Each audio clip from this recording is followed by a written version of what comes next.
Geometry lesson on angle-angle similarity triangles. Alright guys, so according to the angle-angle similarity triangle theorem, if the two angles of one triangle are congruent to the two angles of another triangle, then two triangles are similar. Well, in a different book, sometimes I remember this being also known as, aka, the third angle theorem. Because if the two of the angles are the same, then the third one has to be the same. And I've also seen it be called no choice theorem, because if you have two of the angles are the same, then the third angle has no choice but to be the same, right? But when I say this, they use this to prove this, right? So for example, if you have, well, I don't know, triangle ABC, and XYZ. Okay, once again, I'm not saying that that is what's called. Okay, maybe I should not have used the AKA. There you go. Okay. That's what we use to prove it. So for example, if the angle B and the Y are congruent, and if angle A and X are congruent, the question is, are these two congruent, right? And they are. And we could clearly show that, right? And that theorem is called the third angle theorem, or the no choice theorem, right? So by that, that's what that is equal to. So if I could do it really quickly, guys, right? Let's give it a little letter, shall we? It would be easier if I just call this X and Y and X and Y. So for both of them, for this triangle, so measure of angle C plus X plus Y is 180, and measure of the angle Z plus X plus Y is 180. Because they're both equal to 180, the measure of angle C plus X plus Y is equal to measure of angle Z plus X plus Y, and subtracting X and Y from both sides. We know that the angle C and Z are the same. That being the case, by definition of similar triangles, triangle ABC, oopsie, let me erase that. Triangle ABC is similar to triangle XYZ. Okay, guys? Alright, I forgot to put a triangle right there. There you go. Yeah, that was it. I mean, so that is essentially the proof of this thing over here, guys. Okay. All right, let's convert that into something less offensive. There you go. And just make it like tiny here. But the what allowed, in the future, you really don't have to do this right here, right? If you had used these words, right? We could have just simply said C and Z equal to each other by the third angle theorem or the no choice theorem, and that would have been it. But you know, I just did it from scratch. All right, guys. So that is a quick proof of angle-angle triangle similarity theorem. Let's do this now. Okay. So if two triangles are similar, the implication here is that the sides, the corresponding sides, are proportional. That's the implication, right? So that's the big idea. So that idea here we're trying to get, let me zoom that in again, then the corresponding sides of similar triangles are proportional. Proportional, right? So for example, in this case, let's say AB, what corresponds to AB? XY, right? Is equal to AC. What corresponds to AC? XZ, right? So we have basically AB over XY is equal to AC over XZ. Now, we also know that because we tend to cross multiply, we can switch the values diagonally. So what that implies is that AB over AC is equal to XY over XZ, right? And if you look at this visually, we have AB over AC is equal to XY over XZ. So as long as you have them in the same orientation, this might be a little easier to use. Okay, guys? All right. Knowing that, what do we do? Well, first of all, right, looking at this, these two are parallel, which means we have alternate interior angles here, congruent, and these two A and D are congruent by the same reason, right? And you also could have made an argument that the angle ABC and angle DBE are congruent by vertical angles. So either one of them would have been okay. Okay. So the first step, what would have been allowed for you to do is say that the angle ABC is congruent to ABC to DBA. Angle DBE, right, by vertical angles. Vertical angle theorem, right? Or you could have said angle A is congruent to angle D by alternate interior angle theorem, right? And you could say the same thing about angle C is congruent to angle E, ditto, by the same reason, right? I personally would have used this too, simply because I could have said that angle A and D are congruent and angle C and E are congruent by one same reason. It's just quicker to say, okay? So that was the first requirement, number one. And because of that, number two, I could say that the triangle ABC is similar to triangle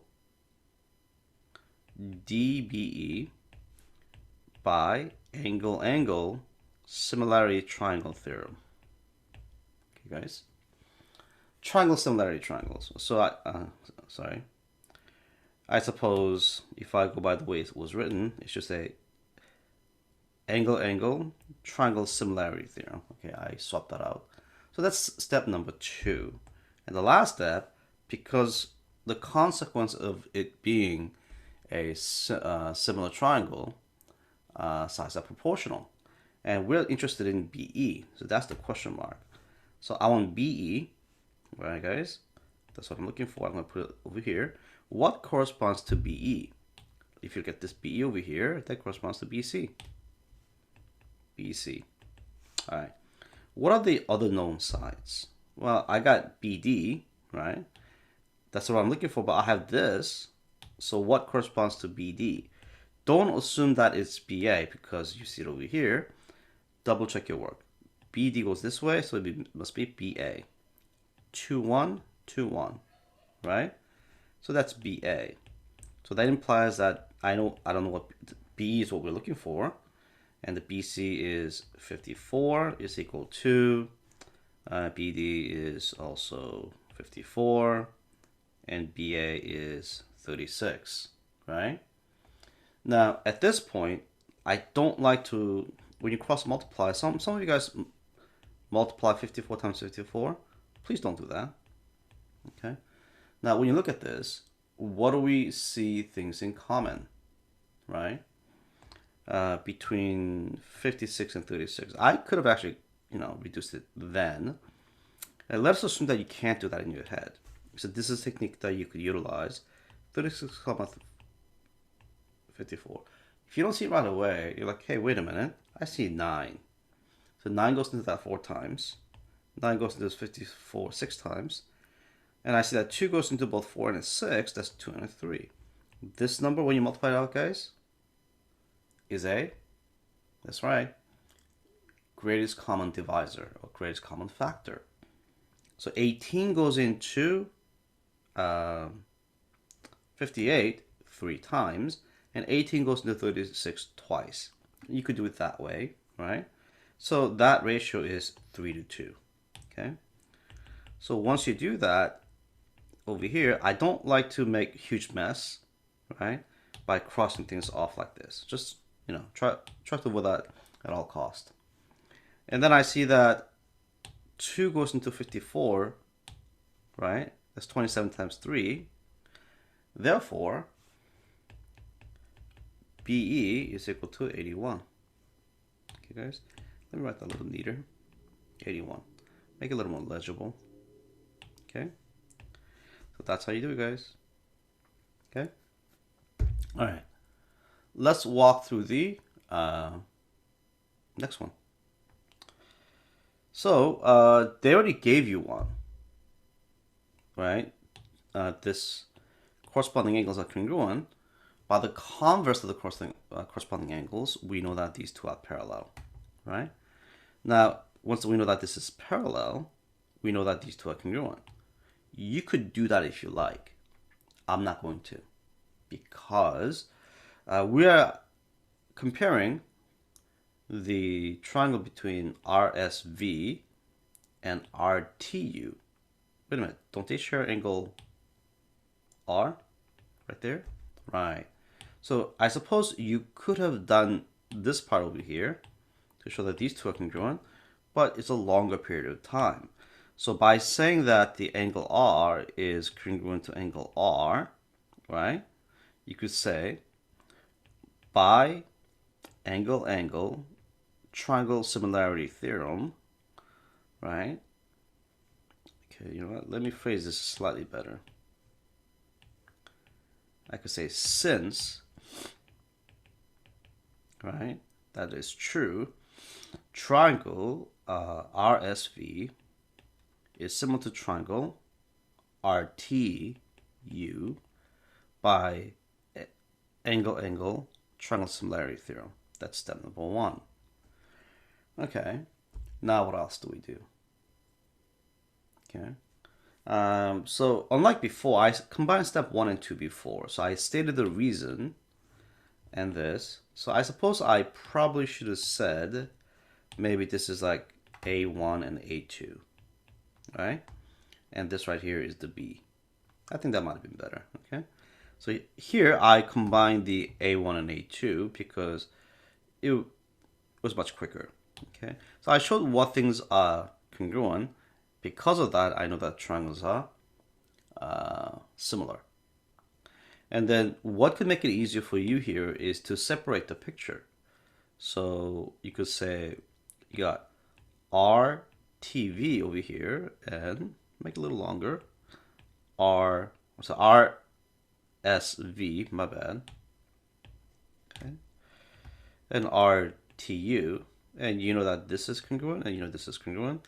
That's congruent and that's congruent. Okay. So it gives a little bit of a visual. I mean, you don't have to write it that way. All right, part B. And what are we looking for? We're looking for RT. So this is the part that we're looking for, right? And RS is 10. So we know that this is 8, this is 12. So visual is much easier, right? So here you don't have to write out as much as I did here.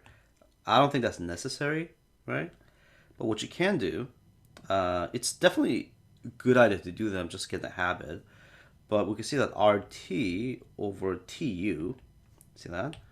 RT over TU has to equal to RS over SV, right? So RS will be 10 over 8.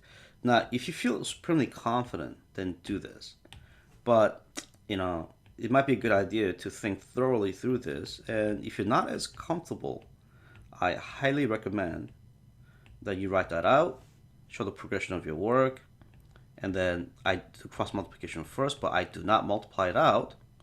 And I look at this over here, guys. What number goes into both?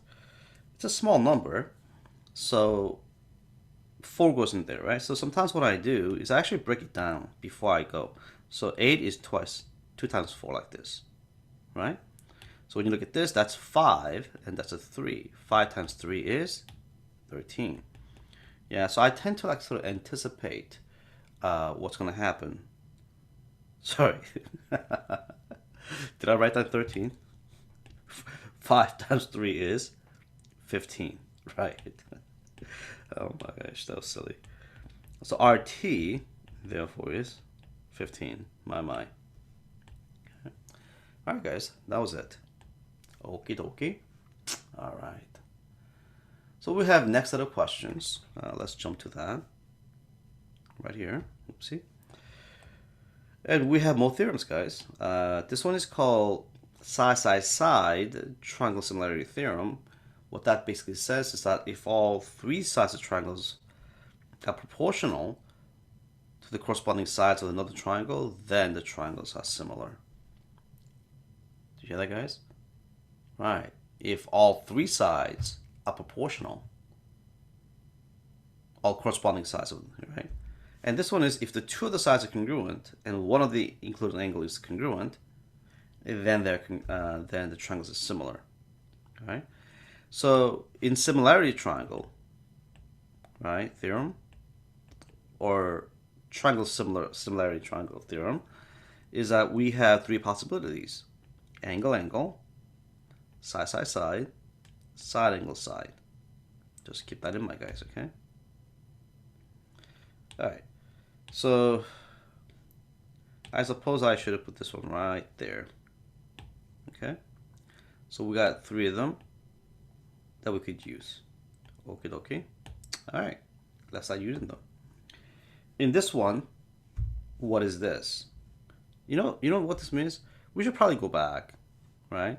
When you see problems like this, you might want to just tell yourself that this right here, just really focus on the reasons, because you're going to have to differentiate them, right? Let's look at this. Here, we are given one angle, right? So chances are we may have to use side angle side, right? That's the only similarity theorem with one angle, right? So I'm going to separate the picture, guys, so I can see a little bit better. So that's M, N, P. Draw a picture like this. I got M, Q, R. MR is 6, MN is 4. That was 8, and that was 8 and 4. That makes it 12. And we know these two angles are the same, right?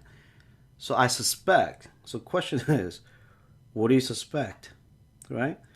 I'm suspecting side angle side triangle similarity theorem, all right?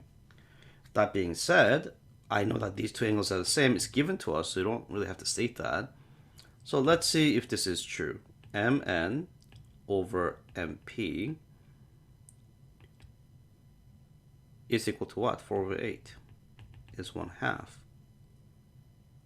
And then we know that let's see. That's right. I went from side to the base, side to the horizontal. I meant to say horizontal, right? So that is, I just got momentarily disoriented. MR over MQ is 6 over 12. Oopsie. It's half, right? Check, right? So therefore, now that we show that, and that was given to us, so you don't have to state that again. If you can state it if you like, okay? So we could, all right, let's state it then. Angle NMP is congruent to angle RMQ. That's given. All right. So we're doing step A right now. So that was A1, and the next phase after that is to state that triangles MNP is similar to triangle MRQ by side angle side triangle similarity theorem. All right, and that was it. We are done. We didn't have to find anything. Okay. All right. For a moment there, I thought they asked me to find something. Okay. All right. So the question could have actually given you, let's say, 7 and tell you to find RQ, right? In that case, that RQ would be what?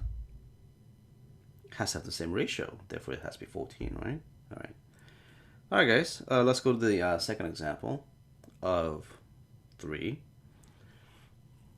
We need to show that they are similar, okay? And one of the things you have to do, guys, is that you have to go, it has to match. So the big suggestion here is look at the size. I like to go from small to big, 4, 8, 10, and I got 6, sorry, 6, 12, 15. So you have to go in that particular rotation. So 4, 8, 10 goes this way, 6, 12, 15 goes this way, right? If that's the case, I'm starting from here. So I'm basically trying to show that triangle JGH is similar to triangle NLM. Okay, let's do that. So GJ over, so GJ, or I should say JG actually. We should go in order. JG, the smallest length of one, compare the smallest to the other, which will be NL. Will be 4 over 6, which is 2/3. All right, let's go to the middle, which is GH, from left to right triangles, right?